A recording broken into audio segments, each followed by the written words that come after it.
It's time for America Outdoors Radio, the show that covers the outdoor scene across the U.S. of A. and the entire continent. Fishing, hunting, conservation, outdoor recreation, and great destinations. We cover it all every week. It's your country, your outdoors. Let's explore it together with your host, John Cruz.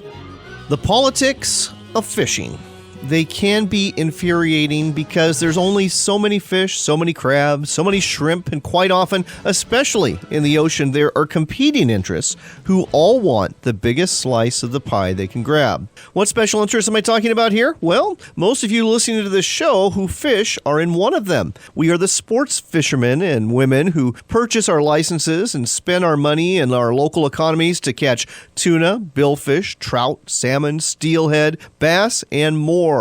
Then there are the commercial interests. These are the men and women who are generally making a living out on the ocean. You'll find them on board boats, netting or longlining for different species of fish, or hauling up pots of crab, lobster, or shrimp. Finally, there is a group that is overlooked but holds a lot of power in certain parts of the country. They are the Native American tribes promised by treaty and through court decisions to have a certain amount of the fish available. In the Pacific Northwest, relations between these three groups has been very strained. On the Columbia River, separating the borders of Oregon and Washington, commercial gill netters have long gotten their salmon with this effective but non-discriminate manner that pretty much kills everything it nets, to include not only the hatchery salmon they're targeting, but also the wild salmon that find their way into these nets, and other species too, like sturgeon. An agreement was reached a couple of years ago to remove gill nets from the main portions of the river and off to the sides of the river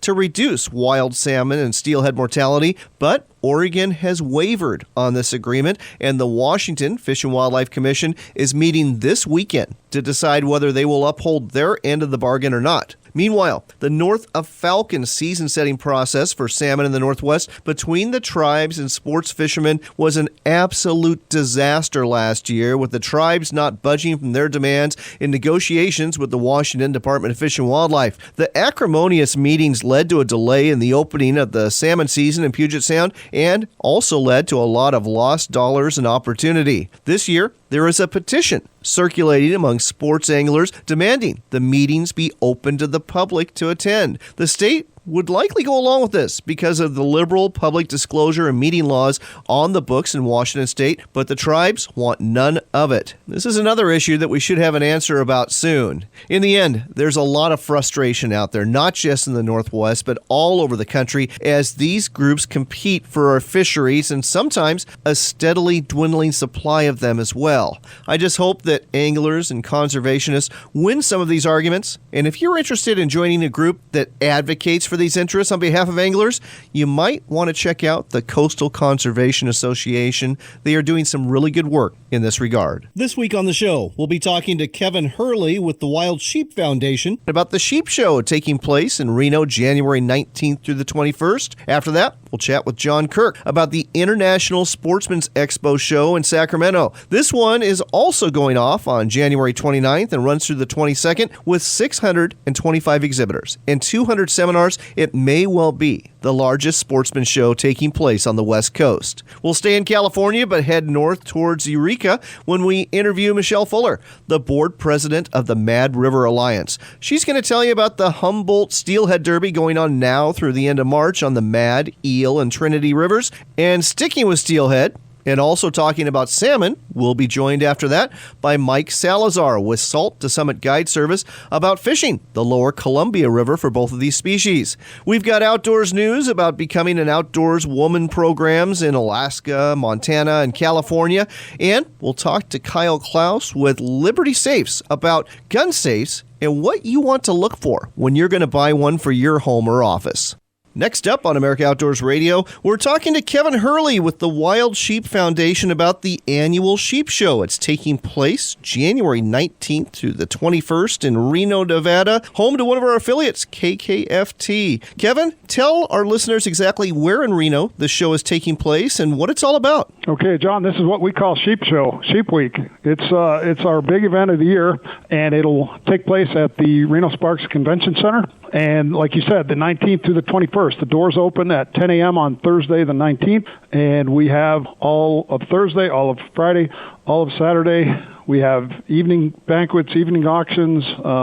We've been coming to Reno, a lot of years, and so we're really looking forward to coming back. We had the last 3 years have been really great back-to-back records, and we're hopeful for another very good turnout and very good show this year. So you're going to have several hundred exhibitors there at the convention center, and during the day, folks are going to be in there. Who are some of these exhibitors? Are we talking about conservation organizations? Are we talking about hunting guides and outfitters? Tell me more. Boy, it's quite a diverse array. I think the numbers I heard today is we have 350 exhibitors, and it's everybody from artists, sculptors, firearms manufacturers, hunting outfitters, fishing trips, travel, furs, jewelry, artwork, you name it. It's really a diverse mix of exhibitors, and of course, we really appreciate their support year after year. We've got some exhibitors that have been with us 30, 35 years. And so we think that's a really good show on their part to have that confidence in us and keep coming back. So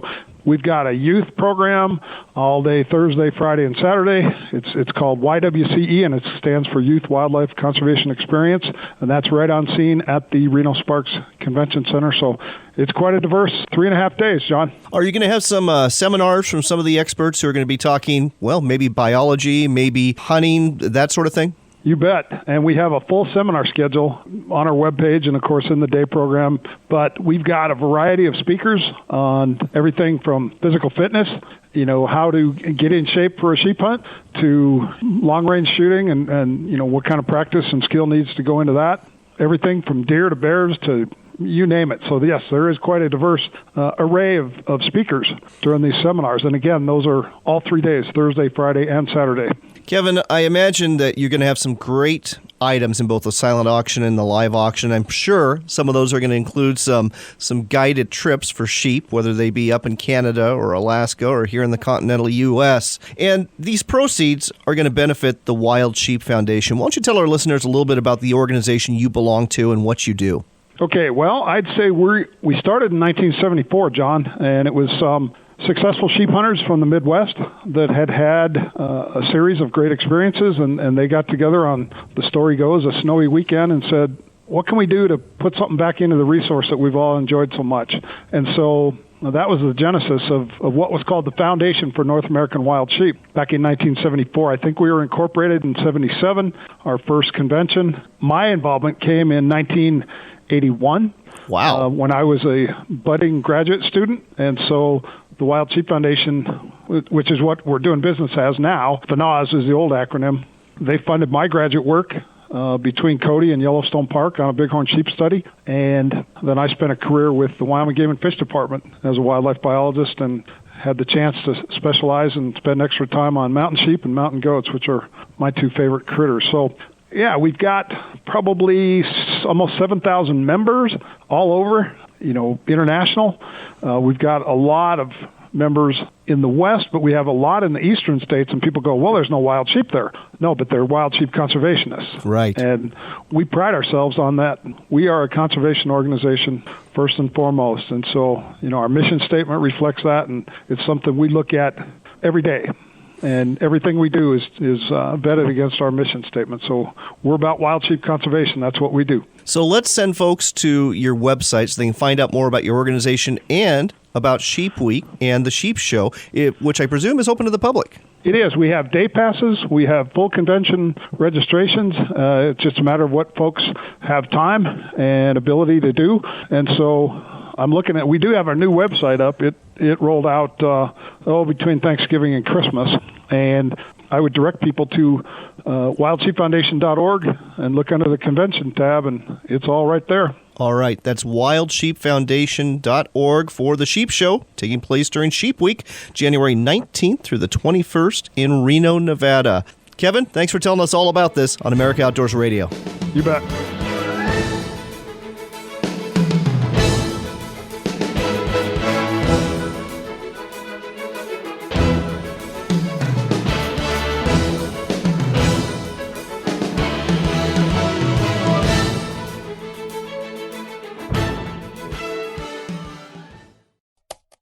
Do you long to hunt Africa's most dangerous big game? Big Game Hunting Adventures offers that. Hunting free-range Cape buffalo in some of the wildest untamed country left on the continent. You'll be the only hunting party tracking free-range buffalo on 160,000 acres of land where the borders of Mozambique, South Africa, and Zimbabwe meet. They include pickup at Johannesburg International Airport, and they're among the most affordable you'll find in all of Africa. Book your safari today at BigGameHuntingAdventures.com.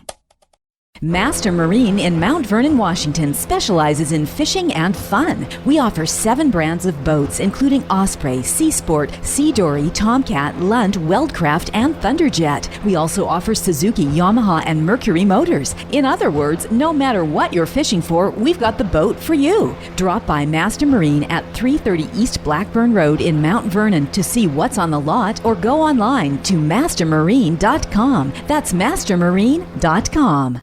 Oregon's Tillamook Bay is considered the greatest fishing experience on the West Coast for fall Chinook salmon and winter steelhead, and Dungeness crab is plentiful. 5 major rivers connect with the ocean on the Tillamook coast. It's not unusual to snag a 40 to 50 pounder. Go out in a boat or stand on a riverbank or dock. Try fishing from a dory boat and experience the thrill of a beach launch and landing. Use spinners, sand shrimp, or salmon eggs to lure them. The fish will line up to grab your bait. Go to tillamookcoast.com/fishing to find guides and places to stay. Planning your next hunting trip in Oregon or Washington? Our Rams Game Management Unit maps show you the big picture on where you're going, as well as the topography and road trail information to help you get there. And they've got public land information, Game Management Unit boundaries, and UTM information for GPS users to keep you out of trouble. Rams Game Management Unit maps are a great planning tool for safe and successful hunts. Look for Rams maps at your local sporting goods store, or see our entire line of maps on the web at bigskymaps.com.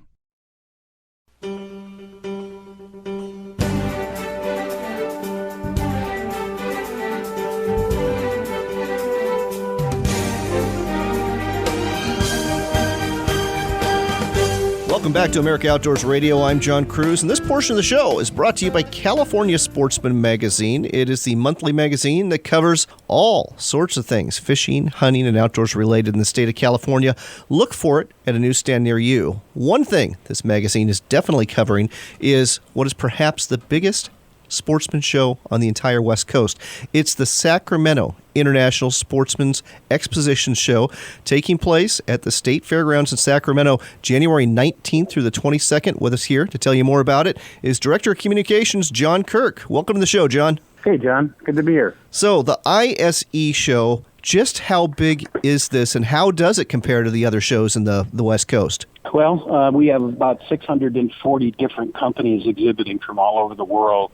I think the show in Portland is similar, if not a little bit larger, and the show in Long Beach is probably similar, although that focuses a little bit more on saltwater and typical fishing. The Northwest show is all things outdoors, great show.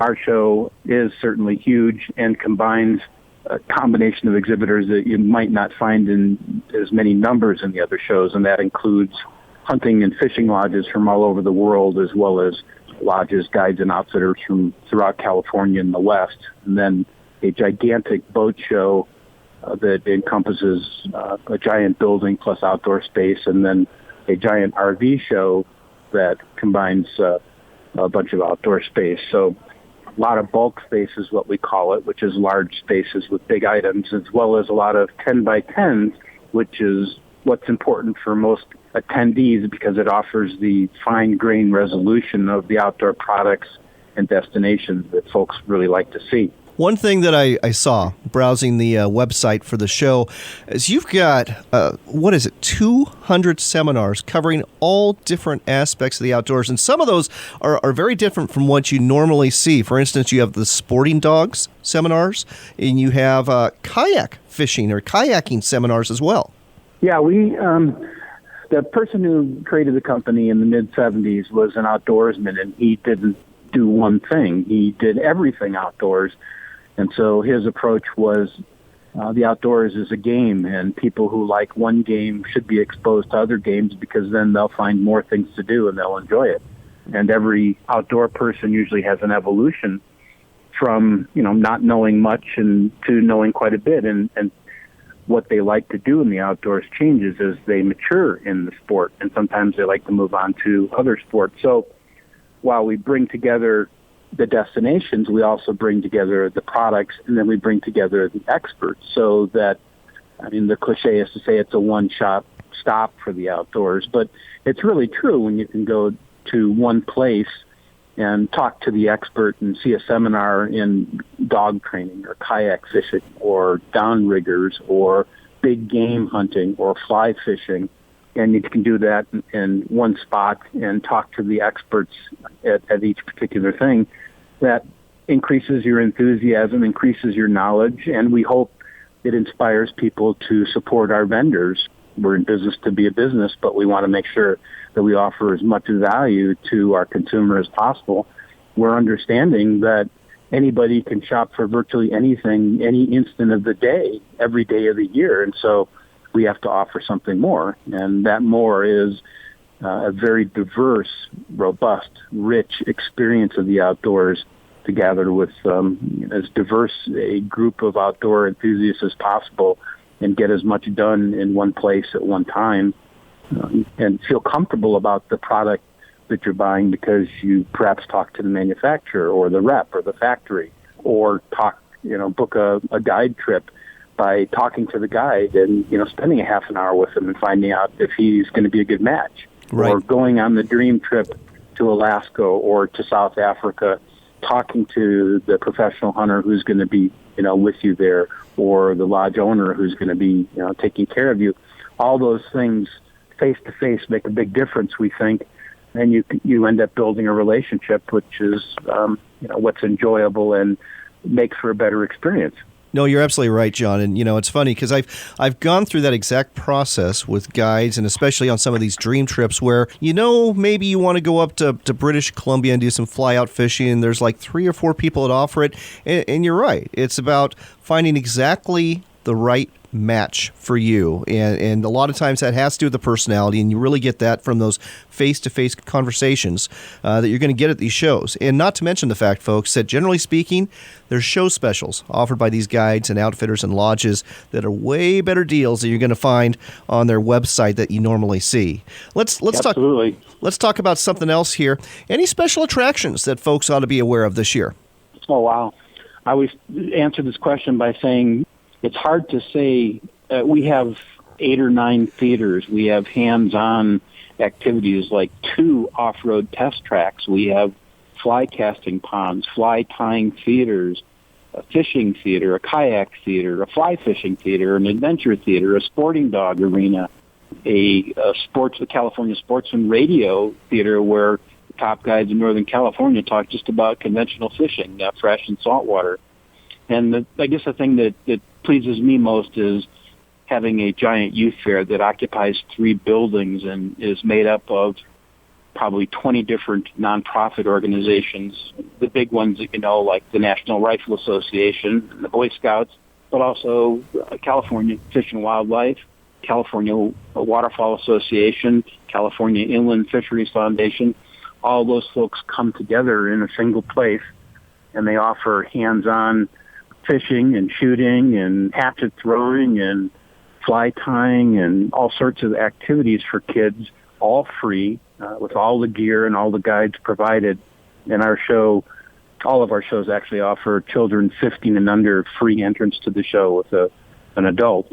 That's our commitment to the future of our business, but also to the future of our sport, by recruiting new, younger people and making it as easy as possible for them to experience the outdoors in a very safe, usually indoor location. And as they're single parents and people who don't maybe know the outdoors because they're urban dwellers, but maybe have interest in some of the outdoor activities, they may not know where to go in their local area. And so we try to offer those authorities and those experts and those trusted groups for them to connect with, so that when we leave town, the parent, knows who to go to and ask questions and begin their investigation into the outdoors for their kids or their family. Wow, this sounds fantastic. We're starting to run short on time, but let's talk about admission prices and whether you can buy tickets for more than one day, and a website to steer folks to.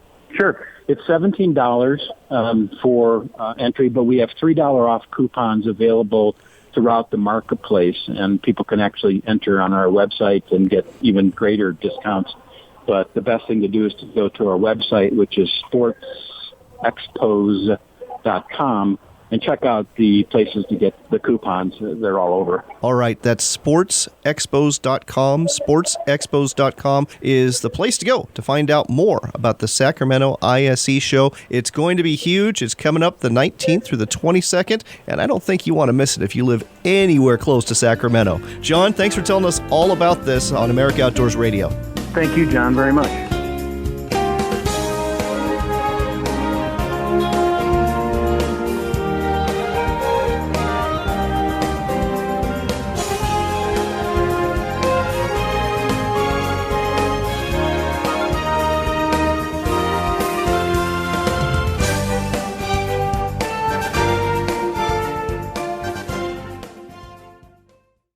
Limit out with Kingfisher welded sport fishing boats, the fastest growing brand of heavy gauge welded aluminum boats in the Pacific Northwest. There are 4 new exciting models for 2017. The popular Falcon model is deeper and wider, and walleye anglers will love the 18-foot Warrior. If you want to step up your game in the saltwater, check out the new 22-foot Escape Hardtop and the 23-foot Coastal Express. Fish the good times with Kingfisher welded sport fishing boats. We understand, because we fish too. Tillamook Bay is considered the greatest fishing experience on the west coast for fall Chinook salmon and winter steelhead, and Dungeness crab is plentiful. 5 major rivers connect with the ocean on the Tillamook coast. It's not unusual to snag a 40 to 50 pounder. Go out in a boat or stand on a riverbank or dock. Try fishing from a dory boat and experience the thrill of a beach launch and landing. Use spinners, sand shrimp, or salmon eggs to lure them. The fish will line up to grab your bait. Go to tillamookcoast.com/fishing to find guides and places to stay.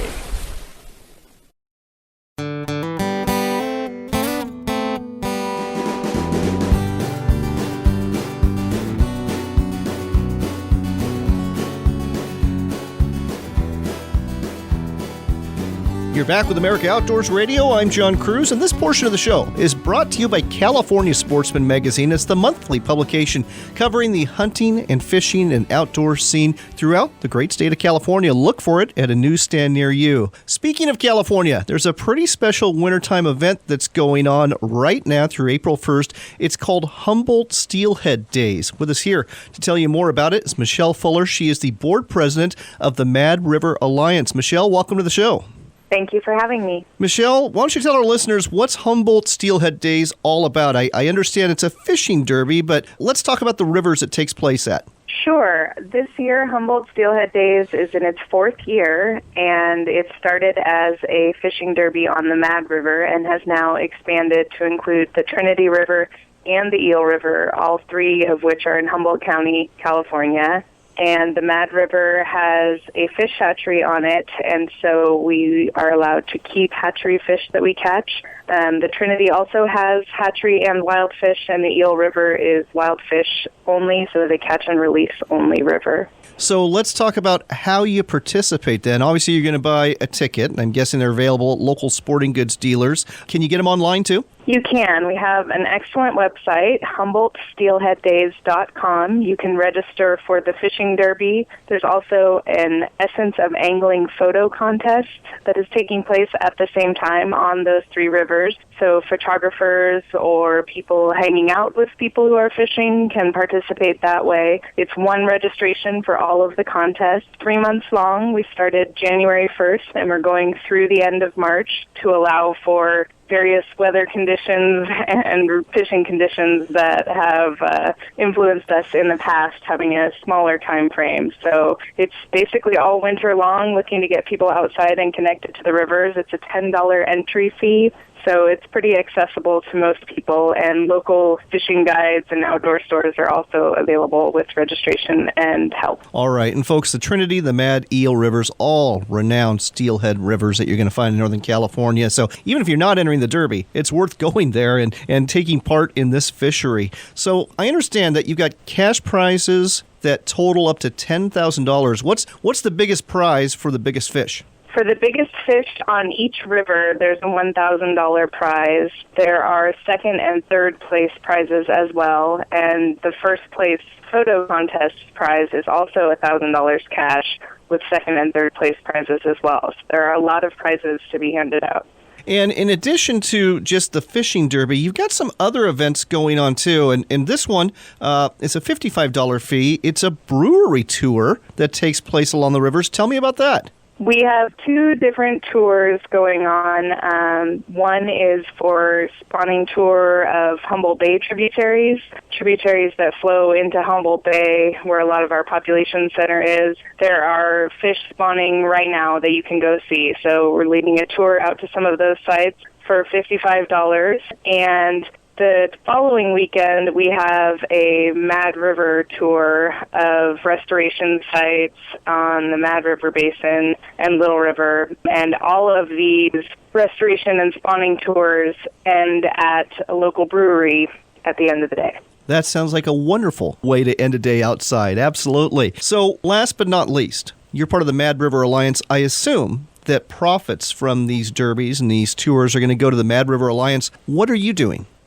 Mad River Alliance is the founding organization for Humboldt Steelhead Days, and we have expanded to work with two other local nonprofits, Mountain Community and Culture in Trinity County, and CalTrout is focusing their events on the Eel River. And so the three organizations have worked together to shape Humboldt Steelhead Days, and we'll be sharing the profits. We've had a lot of support from the community to throw this event in the winter and get people out there, and it is ultimately a fundraiser for these three organizations. The Mad River Alliance works to be a community organization in the Mad River watershed. We do citizen water quality monitoring and fish counts in the summer. We do a lot of community education and outreach. We work with school groups to get middle school kids mostly so far out on the river paddling and learning about the ecosystem. And we work with other groups locally on conservation and restoration efforts in the Mad River. All right. Well, we have got to go. But, folks, if you want to find out more about participating in Humboldt Steelhead Days and fishing these great Northern California rivers and going on one of these tours as well, the website is HumboldtSteelheadDays.com. That's HumboldtSteelheadDays.com. Michelle, thanks for telling us all about it on America Outdoors Radio. Thank you. Welcome back to America Outdoors Radio. I'm John Cruz, and we have the opportunity to talk with Mike Salazar. He is the owner of Salt to Summit Guide Service. He's booking salmon and steelhead trips on the lower Columbia River. Mike, welcome to the show. Hey, how's it going? It's going really good. Let's talk about this a little bit. What part of the Columbia River are you fishing? We're fishing below Bonneville Dam, springtime, March through July. We stay from, let's say, Juana up to Bonneville, and after that we go down to Astoria for a while. Sure, absolutely. Everyone loves that buoy 10 fishery in July and August. But let's go ahead and talk about the spring fishery first for those big Chinook salmon. How are you catching these fish on the lower Columbia in this March-April timeframe? Well, it just depends on the water levels, basically. On a high water year, you're going to be anchoring a lot more, fishing plugs along the shorelines, and then fishing ledges, drop-offs, and then on a low water year, you're going to be trolling herring, slow-rolling herring. Interesting. Well, I'm guessing, based on all the snow that we're getting this year, that we're going to start off, at least in the spring, with some pretty high water. When it comes to doing these plugs, are we back trolling here, or are we anchoring and just putting the plug out there and letting the current work it? What are we doing? Well, I've done both. Basically, you always mix it in with some herring also, even on the high water years, no matter what. Anchoring up, sometimes they'll pass by your plugs and still grab a herring, but 9 times out of 10, high water year, either a jet diver quick fish or just a lead dropper for quick fish. And are you wrapping these quick fish with any sort of bait, or are you using scent? Yeah, bait wraps are always best. Tuna bellies, a little bit more oily than your traditional sardine, but sardine always works good. Mackerel, even anchovy, herring sometimes. And a lot of times when the water temperature gets up above 53, 54 degrees, you stick a prawn on there and outfish everybody. Interesting. Very interesting. When it comes to colors, especially in the springtime, March, April, the water's dirty. Are you using chartreuse or something else? Well, always got some kind of chartreuse green out there for sure every day, but every year seems to make a little difference. Some years purple works really good, and the next year it'll be just the green chartreuse, and one year where orange and red's just really doing really good, and I mean, it changes. It is, and I've never figured that out. I've never figured out why things change. You'd always think that something that worked 20 years ago would work just as well now, and it doesn't seem to be that way. It's really weird, isn't it? Yeah, it's a never-ending learning process, basically. Let's turn our attention to steelhead. When are you targeting those on the lower Columbia River, and are you down there by Sauvie Island or somewhere else? Yeah, down below Sauvie Island, more around Puget Island. We're targeting those fish June, July. And those are those early summer run steelhead, and boy, they're like chrome bright when you catch them down there, aren't they? Oh, chrome bright. I got my first, I think, 15 or 18 fish day down there. Was the very end of May. 15 to 18 fish day. I've had some epic steelhead days where I've hooked into a dozen or so, but I've never done that well. That's incredible. What's the technique you're using to get those into the boat? A lot of same thing, anchor fishing, steelhead follow the shorelines, bait fishing, either just depending on the tides, the sets of tides you're going to fish, either floating bobbers or anchored up with coon shrimp and spin glows. All right. Well, I know that you fill up fast, and now, folks, is the time to book one of these trips, whether you're after spring Chinook or summer steelhead or want to go to Buoy 10 by Astoria. What's the website we need to send folks to? It's salt2summit.com. That's salt, and then the number 2, and then summit.com. That's salt2summit.com. Book your trip now with Mike Salazar because he's going to be filling up really fast, and you want to get that prime time. Mike, thanks for telling us all about this on America Outdoors Radio. No problem. Thank you.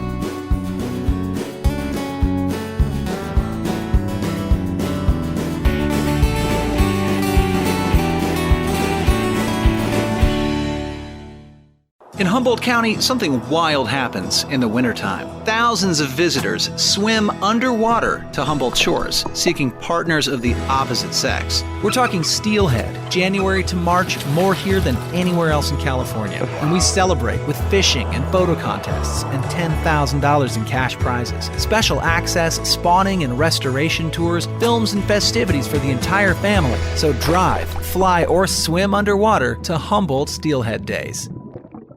Low-limit saltwater salmon fishing got you down? Don't be sad. Head to the mighty Columbia River and get into the great steelhead and salmon fishing going on this year. Mike Salazar with Salt to Summit Guide Service is the man to go fish with. He's got over 25 years experience and knows how to catch a limit of fish. In fact, he's so confident in your success, he'll guarantee a fish. Book your Columbia River trip now at salt2summit.com. That's salt, then the number 2, then summit.com.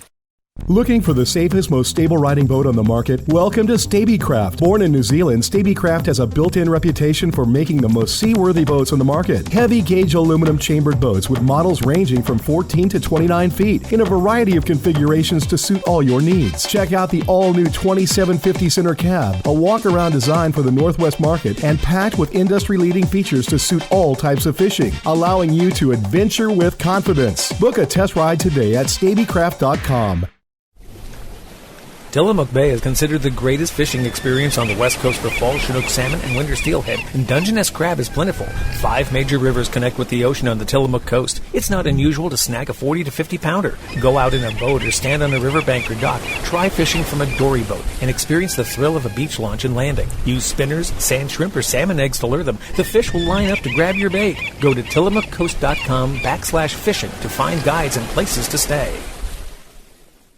Have you always wanted to go on an African safari but think it's cost prohibitive? Skip Clemens with Adventure Hunts explains. Decided when I came back off my first safari, it was such a fantastic experience that I decided to target first-timers and provide information to the sportsmen out there that they can go on an African safari for 8 to 10 days and take 8 to 10 animals for less than they could go on a guided caribou or guided elk hunt. Find out more at AdventureHunts.com. That's AdventureHunts.com. Alaska Fish on Charters has 4 saltwater boats and 5 river boats along with the best guides to run them. We've been in business for over 24 years fishing the Kenai Peninsula waters. I guarantee great prices and smiles on your faces when you leave the Great Alaska. We fish king salmon, red salmon, silver salmon, and pink salmon, and trophy trout in the Kenai River. Our saltwater boats fish for halibut, lingcod, rockfish, and salmon. Don't miss out on this trip of a lifetime with Alaska Fish on Charters.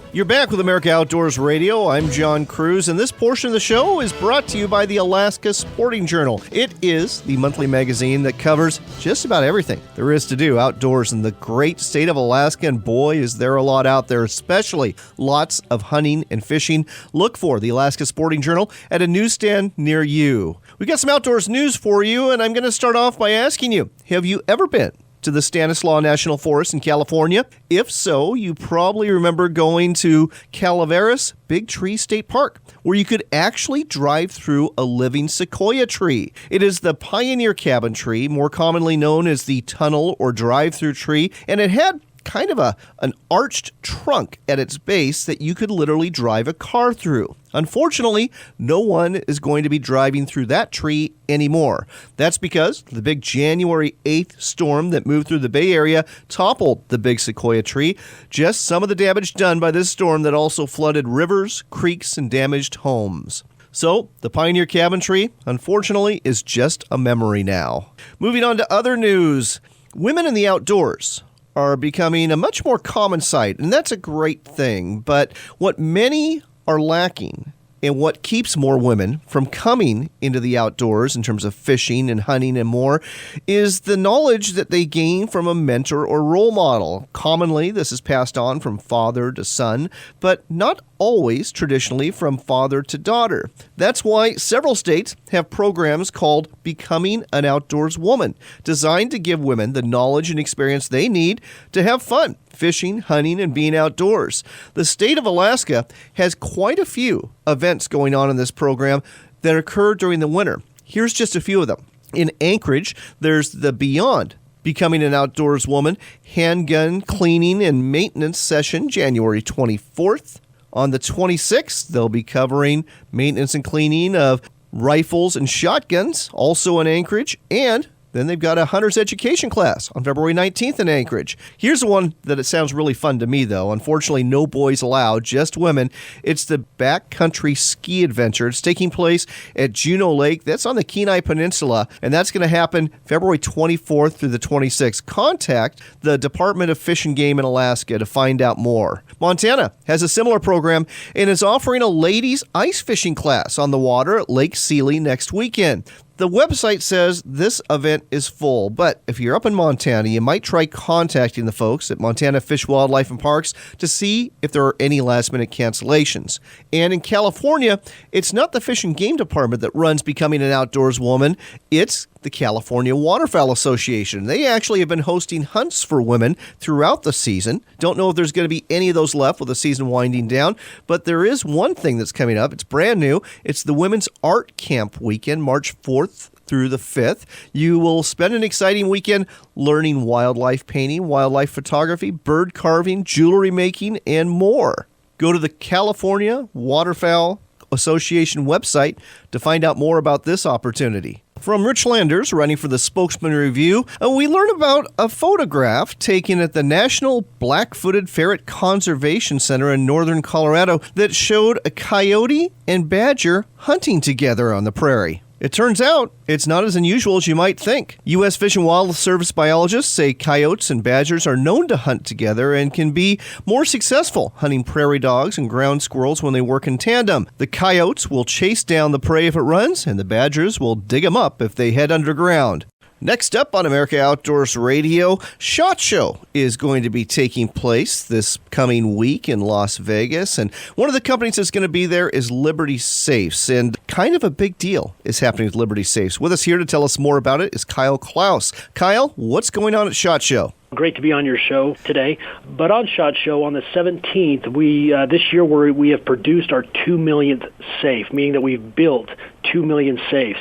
And we're going to have that particular safe at SHOT Show. It's a Presidential 50. It's absolutely beautiful. It's a custom-made safe. It has a custom interior with a custom paint color and finish on the outside. And we're going to have that safe at SHOT Show at our booth. And beginning on Tuesday, we're starting a giveaway where you can go to our Facebook fan page. That's facebook.com/Liberty Safe. We're going to have a link there where you can enter to win that safe. So one lucky winner will be the proud owner of our $2 million safe. Wow. I'll tell you what, Kyle. Liberty Safes has really made a name for itself. You see them all over the place, it seems, anymore. And I guess that's why you've produced 2 million of them. But let's talk about buying a gun safe and buying the right safe. And it's not just for guns, it's for valuables, it's for collectibles, it's for jewelry, it's for documents. So you've got on your website at libertysafe.com a great quiz that kind of guides you through this process. And let's just talk to folks a little bit about some of the common mistakes people make when buying a safe. And I know I've made one of those mistakes, buying too small of one. Right, and that is the most common mistake. The biggest complaint, if you will, or feedback that we get from our customers is, I wish I would have bought a bigger safe, because they do fill up faster. More, like you mentioned earlier, they're more than just for guns. They're for valuables, for documents. If you have gold, silver, any family heirlooms, those can all be stored securely and safely inside of your Liberty safe. And so once a husband and wife get together and they start putting things into their safe, they realize that they do fill up very quickly. And so it's important that we always tell someone it's important that you buy bigger than what you need, because you will end up filling that safe up. And so that's first and foremost is making sure that you get the right size safe for your needs. Something else that's on that quiz and that rings true, and folks, Liberty Safes, you can buy them for as little as $500 and all the way up to $4,500. But when it comes to your safes, there's two other things that you talk about in that quiz there. One of them is how secure the safe is in terms of some burglar trying to do a smash and grab and taking your safe out with them or not. Tell our listeners about what kind of safe they should have if they're away from home a long time. Yeah, so if you're away from home for extended periods of time, if the neighborhood that you live in has a higher crime rate, obviously you want to consider getting a safe that has a higher security rating. By a higher security rating, we mean they have more bolts around the exterior of the door, they have a thicker gauge steel, and just a lot more beefier and solid safe. You want to get something that's going to keep criminals out, because buying a safe is the same as buying time. You want to make sure that you buy enough time for police to show up at your house and to prevent those the criminals from getting into your safe and getting your valuables. There's far too many cases where someone has decided to buy cheap on a safe. They've bought a foreign safe, a foreign-made safe, and they put it in their house, and the next thing they know, they come home and their safe's been compromised, it's been broken into, and all their valuables have been stolen. And the cost of the valuables that you're putting in your safe, when you're thinking of your guns, your scopes, anything else that you might place inside your safe, the combined cost of all of those items are far more than what the cost of your safe is going to be. And so it's important that you secure them, inside of a safe that's going to protect them adequately, especially if you're away from home for long, extended periods of time. One other thing to talk about here, you mentioned buying time, and that comes down to fire safety as well. How long will your guns, your documents, your belongings stay safe? And you have to factor that in when you're buying a safe. And the website that you have there, you make it very clear that it's going to be longer than you think. The fire department's probably not going to come and put out that fire in just 15 minutes, especially if you live in a rural area. Yeah, that's correct. Our gun safes will protect. They have a fire rating all the way from 30 minutes all the way up to 2.5 hours. And so especially if you live in a rural area, you want to consider buying a safe that has a higher fire rating, that has more fireboard added to that safe, so that it does give you that time, and it buys you that time for the fire department to show up to your house and put out your fire. And we have cases, if you go to our YouTube channel or our Facebook page, or even our website, you can look at videos there, but we've got documented videos of where persons have had our safes in their home. It was a total loss to their home in a home fire, and everything was protected inside their Liberty safes. And so it's important that when you buy that safe, that you're buying a safe that does have the adequate fire protection that you need to allow the fire department to show up, put out the fire, and protect your items inside. All right. Well, Kyle, we've got to go. But, folks, if you want to find out more about Liberty Safes, again, go to their Facebook page, go to their website at libertysafe.com. And if you're at SHOT Show, make sure you stop by and check out the 2 millionth safe made by Liberty Safe. Kyle, have a great month, and we'll talk to you soon. Great. Thank you. We hope you enjoyed this weekend's broadcast. If you're going to be at some of the sportsman shows around the nation, look for us. We'll be at SHOT Show in Las Vegas this week, Tuesday through Thursday at the American Shooting Journal booth during the afternoons. And the week after that, the 25th through the 29th, we'll be in Puyallup, and we'll be exhibiting right next to Northwest Sportsman Magazine at the Washington Sportsman Show. Be sure to stop by. Would love to chat with you about the outdoors, about the shooting sports, about fishing, about hunting. And at the Washington Sportsman Show, we're also doing a prize giveaway, too. Just another reason to drop by. We've got to go, but when you get a chance, go to our website at AmericaOutdoorsRadio.com and check us out on WRVO Radio. That website, RenoViolaOutdoors.com. You can hear this show and our sister show, Northwestern Outdoors Radio, there. January rolls on, and so do the opportunities to get outside or go to a sportsman show. I hope the good Lord blesses you in the week ahead, and remember, it's your country and your outdoors.